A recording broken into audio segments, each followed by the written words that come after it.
Welcome back to Questing Beast. I'm Ben. Today we're taking a look at Lorn Song of the Bachelor.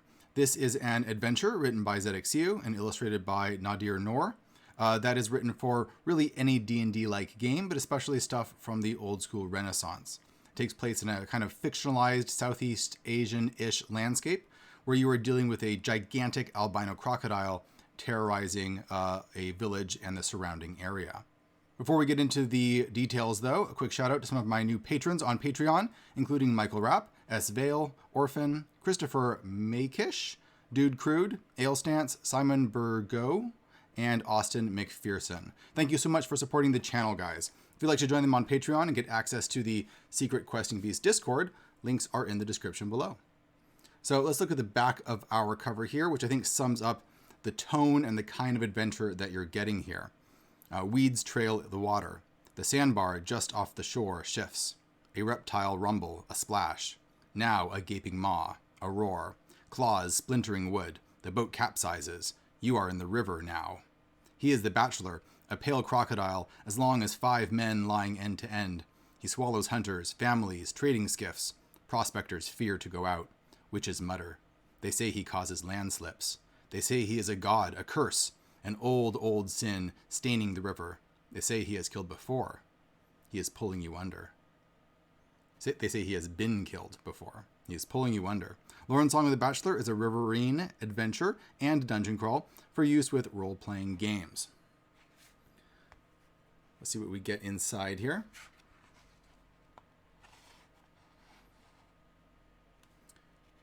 Some of you who have been following the channel for a while know that I am a big fan of ZXU in general and his work. He's done the fantastic Thousand Islands zine, which I've done a review about before. And I think he's one of the best prose writers working in role-playing games right now. His writing is absolutely mesmerizing to read. It's very rare to find a role-playing game or an adventure where just the reading of it is a pleasure. And that is definitely the case with ZX stuff. His previous work has all been very system neutral, and it just sort of chronicles and describes a setting, whereas this gets into the nitty-gritty of an actual structured adventure. We have a rundown of the Bachelor, this giant crocodile, and some rumors that you can roll up here. One common thing that we see throughout this whole adventure and through Zedek's work is his descriptions are very terse, very clean, and extremely memorable. He doesn't go on and on describing things, he just gives you just enough. These very particular, very concrete descriptions that stick in your mind really well. So it turns out that the crocodile itself is a man who is sort of under a curse, but is beginning to like being cursed and is beginning to relish his power as this giant, semi-immortal crocodile. We have the cast summary here. And again, these NPC descriptions are really excellent. So for example, we have Vartu C. Vartu. It tells you the page number. There's a lot of great page references throughout here, which is great to see. The Gleaming Fins Chief. Silver body paint, left arm missing, suspicious. Right? So just a couple prominent things to help him stick in your mind. We have wants. He wants the Bachelor to become a god and the company gone. So you have motivations. You can run them immediately just after reading this one short paragraph.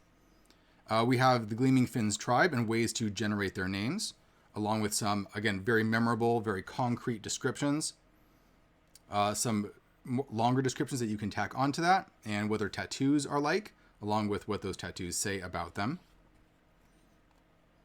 Some of the main locations, the Chief's Longhouse, with a bit more description of some of these NPCs that we've been briefly introduced to before.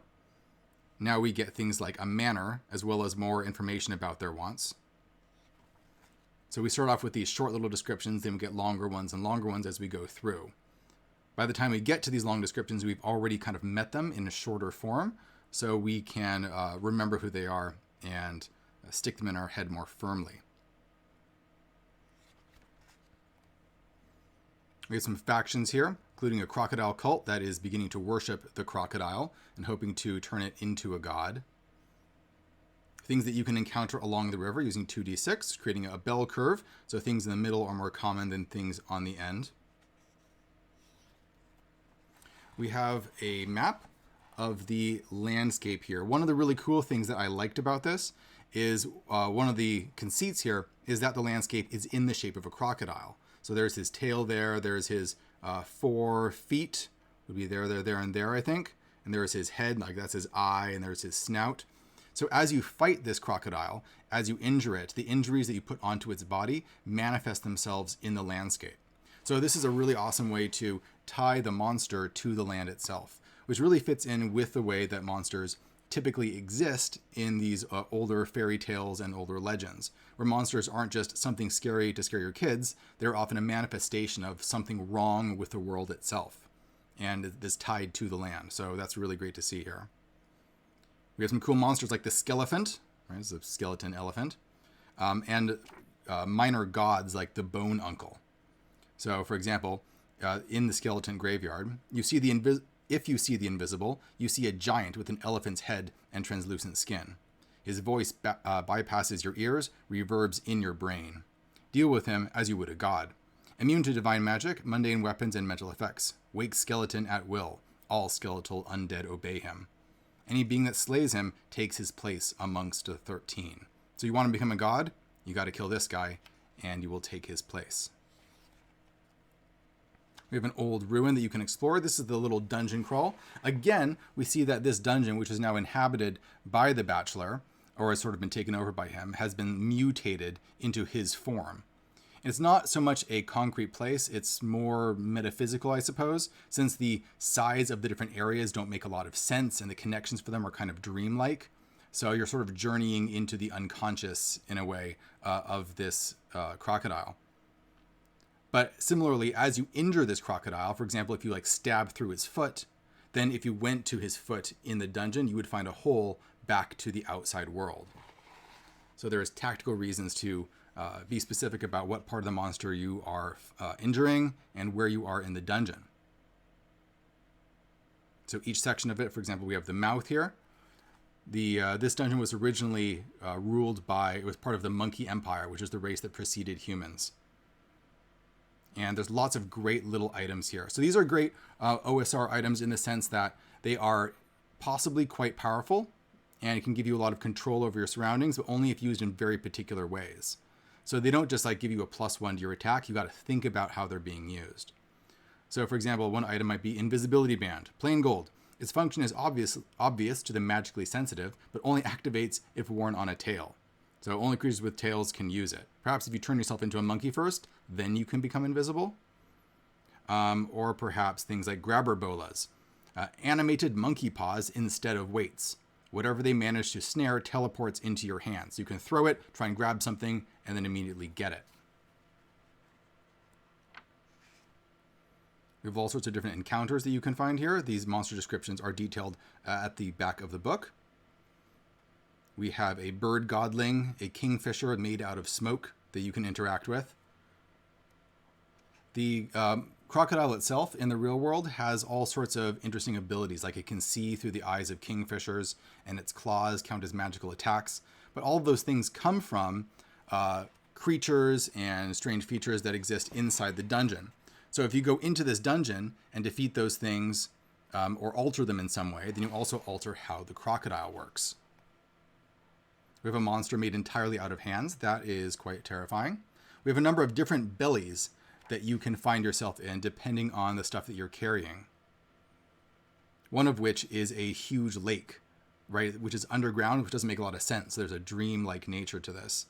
And you can, from here, you can find these metal doors that open up to different parts of the monster, including his mind.